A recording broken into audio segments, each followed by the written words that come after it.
All right, guys, the Comic Games crew just got back from the movies, and we checked our books, and they went down in price. So stay tuned for a new drop list. Stay tuned. Welcome back, Gainers, to another fantastic, exciting episode of Comic Games.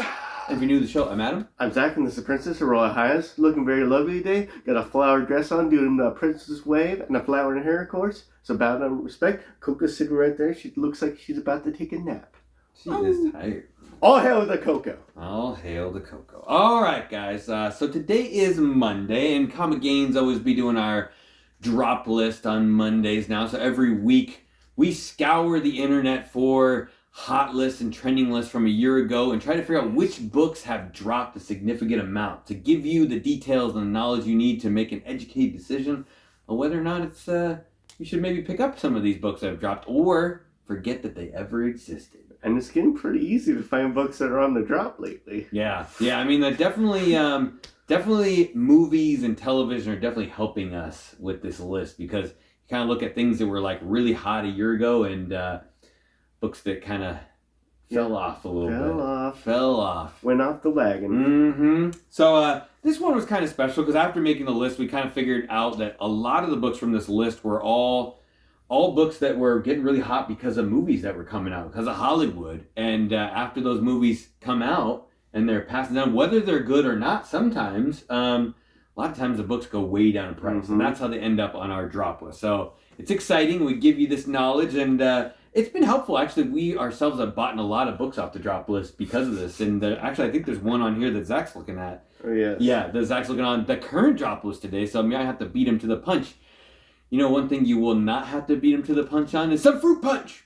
What do you got, Zach? Actually, this is an energy drink, but specifically, it's a Monster Latte energy drink, cold brew, and also just to add a little extra to it, it's also nitro. Look at this, guys. Strap on the nitro? Yeah, this is a brand new one, so I don't think Zach's never had it, and he'll let you know what he thinks. Roast medium. Origin imported. Doesn't say where. Who knows? It could be Planet Mars. You know what's weird about those coffee ones is every time I see them, they look gross because they're like not from a coffee company, and then when you drink them, they're good, which is weird. But, you know, how you gonna screw up coffee? I mean, you can, but... The profile is sweet and full-bodied, and strength is a 4 out of 5, whatever that means. Yeah. It's like on the Richter scale. Is a 5 where you just like rip off your shirt? He's like, ah! Like one's like, eh. All right, let's get into it. Well, no, that was that's nitro, man. Nitro. Fast and the Furious. More talking, less talking, and more sucking. Wow. It was delayed. Oh, I didn't fizz up. That's cool. I think, How is it? Fizzy. Smooth and gentle? It's sweet and full-bodied. It's pretty good, actually. Yeah, they're always surprisingly good. A little bit of a mess, though. Gotta make sure. I only got on the comics. Everything's okay. Yeah. All right, guys. We got a new drop list for you. We are in August. This is the first week of August, and there's good drop list comics to be coming at you. So first up, and a big surprise, and a personal favorite of, I think the Princess and Zach each have a copy of this, right? Oh, I don't have this book yet. I'm going to get it. Uh-oh. Might have to. Yeah. We have X-Men #1 from the 2021 series. This is a variant cover done by our good friend J. Scott Campbell. And it looks like Princess has got a signed graded copy, which is crazy because this is only limited to 2,500 copies. So this was a Reed Pop exclusive, and I always find a hard time buying things from Reed Pop, and you guys might have an easier time, but they put out these, like, you know, badass covers you're always looking for. I'm like, how do I buy these off Reed Pop? And then somehow you find a way to get them. But very, very cool book. Aftermarket. In case you didn't know, it also has a number of keys included with this as well. It is first team appearance of the Krakoa X-Men. So once they start that new Krakoa team, it's that Krakoa X-Men. Yeah. It does have first Cordyceps Jones and first Fei Long and first cameo of Dr. Stasis as well. So it's a little bit of a triple heater besides being a great cover. It does have something to back that up. I'm not really sure if any of those characters are great, but you never know.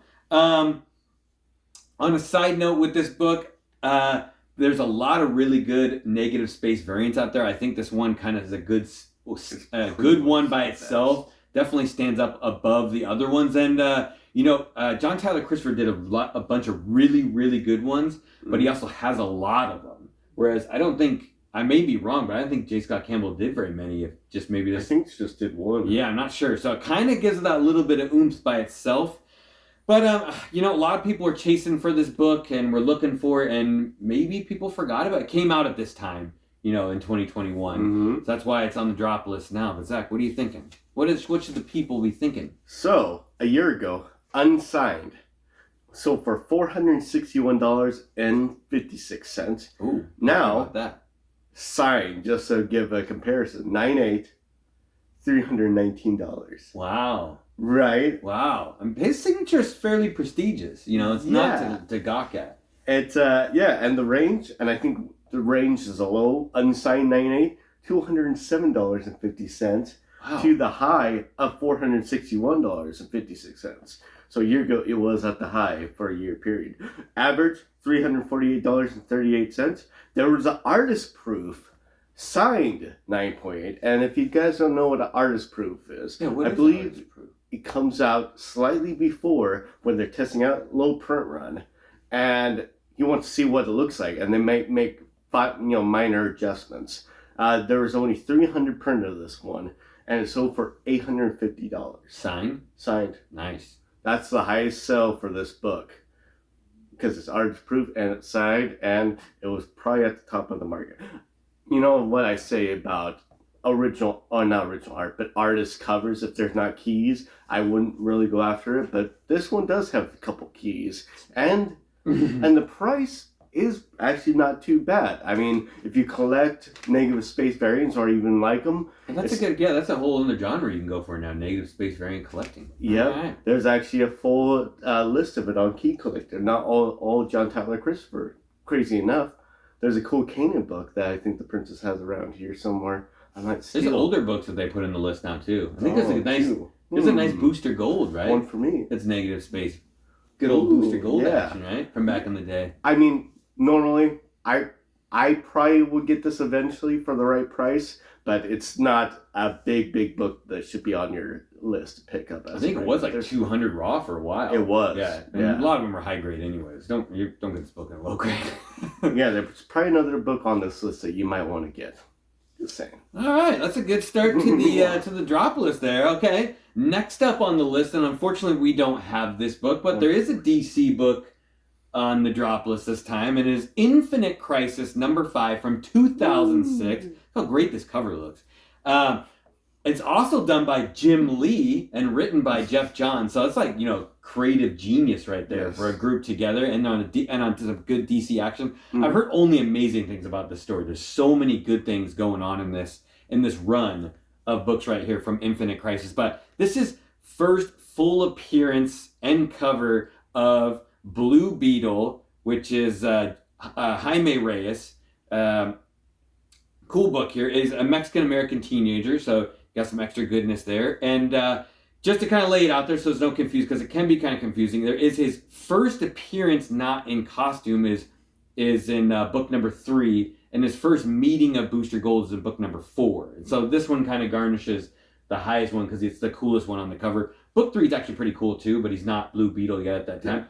It's interesting that you turn to Blue Beetle and the first thing you do is you go meet Booster Gold, right? You're like, here's your automatic teammate, Booster Gold. But this book got hot in 2021 because they announced that they were making a movie for Blue Beetle, and they're definitely using the character Jaime Reyes for this. And recently they wrapped production, so it's already pretty much wrapped up. So we're be expecting the movie sometime in 2023.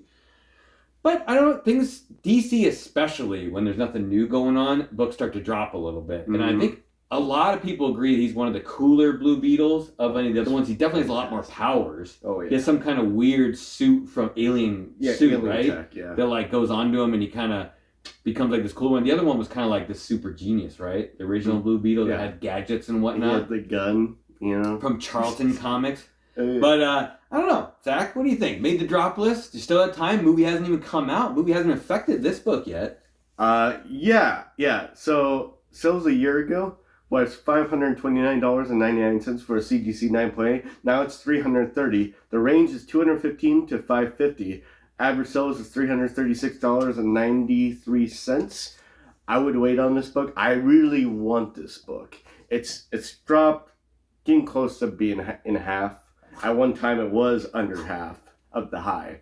I'd wait a little bit, but because there's kind of some weird news going on, that I don't want to spoil it. If it is, you'll probably find out by now if it's true or not. But he could be making it. He could not be making it. It's kind of weird. Anyways, I would wait on this book probably for maybe a couple more months. See if it drops a little lower, and then if it does, I would probably get this book because they probably will use this character, and this character is BA. A lot of story they can take from this. They could transfer it to a movie show or TV, or a movie or a TV show. I'd wait on this, but yeah, it's a great book. I want it so bad. Nice. Yeah, it's a really good cover too. You got that Jim Lee cover. You can't go wrong with that. Mm-hmm. Okay. Next up on the list, we have a very highly affected book by the movies. You have Spider-Man Unlimited #1 from 1993. This is done by Ron Lim and Tom DeFalco. And this is a book kind of near and dear to my heart. But you have first appearance of Shriek, and Ravencroft was first shown in this book.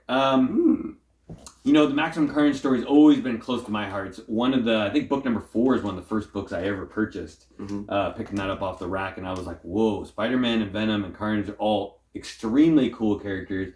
I need to somehow find a way to get the rest of these books. And over the years, I was able to hunt them all down, and then when you get a little heavier in comics, you realize they're not worth a whole lot. And then, somewhere down the line, they were decided they're going to bring Carnage into the movies, and all of a sudden this book gets really hot when Let There Be Carnage comes out, and you're get really excited that this book you owned is finally popped off and having its glory days, and they made a stinker of a movie.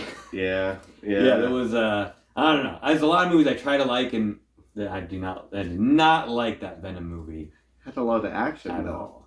Yeah, a lot of action, but and it definitely tended to affect the book. I don't know. I feel like in order to do a really good Venom Carnage movie, it needs to be a very long TV series. Is the only way to do it right. I don't think they can't do justice in one movie. Even 2 movies, it doesn't do them justice. Too much backstory to go with those characters. You need a great TV show that you spend a lot of money on to get something really good. And I think that's the only way you're going to do it. But more importantly, Zach, how far has this book dropped? Dropped pretty far. Pretty far. Sales a year ago for CGC 9.8 was $220. Now it's $7.69. Did you say $7? No, $70. Oh, it was $7? But it has got as low as $32, and the high was $250. Average sales $116.59. I mean, if you want this book, this is the time to get it. It will be a slow burner. Shriek is dead, so Ravencroft is the only thing you could say. That might be coming back more and more. Maybe some more backstory, maybe some more history. I'd go after the newsstand if you're gonna get a CGC 9.8. But yeah. I know they kind of wasted doing the Maximum Carnage story too. Yeah. They kind of killed 2 stories with one crappy movie. Why would you do that? Why would you do that? Why? I know, it's Jesus. Yeah, why? Wow. Just throwing that out there. But yeah. Anyway, this is next up on the list. We got another movie goodness here, and we've been waiting to put this on the list. And Zach and I have differing opinions on this movie a little bit. Zach's a little more angry than I am, but we don't have this book. It is right here. You can see it. Thor: God of Thunder #2. From 2013, finally made the Comic Gains drop list. This is done by Asad Ribic and the ever-talented Jason Aaron, who I've started to read a lot of his stuff and is a ridiculously good writer. But this is first appearance of Gore the God Butcher and the Necrosword, which was later retconned to be the first symbiote of all time. But obviously, you all know this book was going crazy, and it was going crazy for ever since I got back into comics. People were talking about they're gonna do this story. Ever since the first Thor movie came out, they were like, they're gonna do this. It's about give or take 10 years old, not that time, but it's getting to that route. But they got to be doing. Gore's got to come. they did the movie Thor: Love and Thunder. Christian Bale, I think, killed it as Gore. I don't know. Overall, I can say the movie's a little goofy. Obviously, it felt very similar to Thor Ragnarok for me, so that's why I didn't give it that original greatness. You know, Thor Ragnarok was just so original and crazy that it was so cool. But overall, I liked the movie, and I think Christian Bale is probably the best part of the movie by far. He did a really good job being creepy and awesome. And this is one where, like, when we saw it, everyone said it was bad, so we kind of went in with a lower expectation. So I thought it was a little better than I thought it was going to be, and I feel like the second time around on this movie is going to be better. The second time I watch it is going to be better. Zach has a different opinion on this movie, and he will definitely share that with you. But just keep in mind, a couple extra bonus on this. There is a newsstand variant, which we didn't even know they were doing newsstands in 2013. It's probably why there's only 40 known to have traveled around, and there's only 2 graded on the census. There's also, it also garnishes about 5 times value of regular, which is insane. Don't forget there's a second print variant, which has the blue border, which is also really expensive. And we know someone that has a 9.8 available for $400. If you're interested, contact us and we'll let you know who that is. There's also a 1 in 50, which is really expensive as well, which I don't think has that great of a cover, but is really expensive. But, side note, Zach, how far has this book dropped? So it dropped quite a bit. Sales a year ago was $561.55 to the now $185. The low is $147.50. The high is $850. Average sales $407.42. I would say this might not be a bad time to buy this book. Yes, probably maybe no more movie potential or TV show potential, but at the same time, you never know with the multiverse as it is. I think this will be somewhat of a semi-key for the foreseeable future because the character's just so cool. Yeah, and it's a beloved run too. The story's like, you know, everyone loves the story. Yeah. At least most everyone I've talked to loves the story. Yeah, I mean, I need to read it. It's written by some pretty talented people. The artwork's fantastic. I think $185 is not a bad deal for this book. I think it will go back up as people try to complete their runs. And I think there's only 30 issues, right, or less. Something like that. It's definitely a book I wanted for the whole time we've been collecting books and couldn't find the time to pull the trigger on or get the right price. So now I still, even after the movie, I think I still want this book. It's just a good book to have for your collection. Just be careful if you go to an LCS and they still have old prices on it. Yeah, don't pay old prices for this book. Pay new prices. It's a lot cheaper. It's always better. News always better. All right. We come to the final book of the drop list, and there's another contender for movie goodness here. But this book got hot because of Multiverse of Madness, and it was part of that whole Marvel .1 goodness, but not the one you're thinking of. It is this one.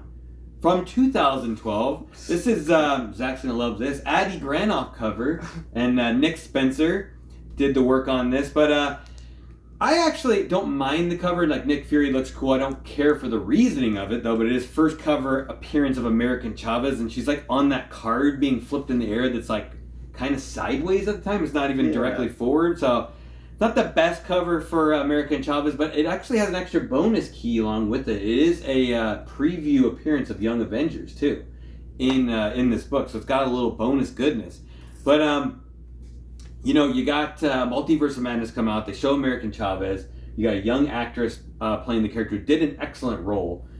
She has a bright future with the MCU. It'd be interesting to see if they do any solo stories with her, because in the comics she has some solo stories, but not like a huge amount of solo. Mm-hmm. She has a lot of team ups. You know, everything she does. She's in the Young Avengers. She's in the Champions at a certain point. She's in that Marvel Rising group too. So she's in a lot of team up groups. So there's a lot of potential for her. And I don't know if this is the best book to spec on. I definitely bought a copy just because I like American Chavez and I think it's important to get all our keys. First cover is a key. I don't know, Zach, what do you think? It never hit huge heights, but it did get some height. Yes. Sales a year ago, probably at the high, was $300, or I should say, let me be exact, $299. I don't want to be a dollar off. The sale is now $80 for a 9.8. Ouch. Mm-hmm. Ouch. lower than a third. A third. Range is $80 to $299, so it's at the lowest of the low. Yeah, at the low. $192.65 average. I would not get this book. I mean, it's the first cover appearance of her, preview of Young Avengers. I mean, that's cool, but I don't know. If you see it for $40 and a 9.8, I'd probably grab it. What's 220s for you? Well, at a 9.8. I mean, even for a while, even when it was getting high, you could still find one for $20 raw too. Yeah. And American Chavez has so many good covers. Mm-hmm. It's hard to waste your time on one that's her first cover that's not even that good. Like the Jen Martell cover. Ooh. She has a lot of good covers. That's a very good cover. She covers very well. That's what you want to call it. Uncovers even better. Yeah, I would pass on this. Out of all these books, I want to say Infinite Crisis, but I know this isn't the time to buy it. It's going to drop a little bit more. But that Thor God of Thunder #2 probably would be your best bet for potential gays. And it's just a sweet book. It's a very sweet Yeah, there's like 2 or 3 really good books in that series that look cool. The other one with Gore on the cover looks really cool. Cover? To his origin or whatever. Yeah. That was pretty fat. Yeah, that's crazy. Some crazy goodness. But that's going to wrap up the drop list for you today, guys. As usual, if you like the show, love the show, hit that subscribe button, hit the like button, hit the notification bell so you always know when new things are going down. Our next show will be live, so you don't want to miss that. And leave a comment down below. Let us know if we should keep doing the drop list. Sure, it seems like everyone likes a drop list. We like doing the drop list. And Zach, you got anything else? Well, I might have done this one before. I'm just thinking this top of my head, guys. Amazing, right? You have to be a car, but also a person. You gotta respect you. Maybe you got energy thing in your chest, besides the the energy spark that keeps you alive. And that's how you become an Autobot. Maybe Optimus Prime, maybe a Bumblebee. My favorite, by the way. I love Bumblebee. And I think you like Rawhide. Oh, Rawhide. Oh, dude, Rawhide. Anyway, so that's how you become the Autobots or the Transformers or maybe in the Decepticons. There's a few good guys on there. Sometimes Starscream's a good guy, sometimes he's not. And he got some mood swings. Get those gains. Get them. All right, guys, until we see you next time, stay safe and remember. Get the Old Spot gains! Get them! Old Spot.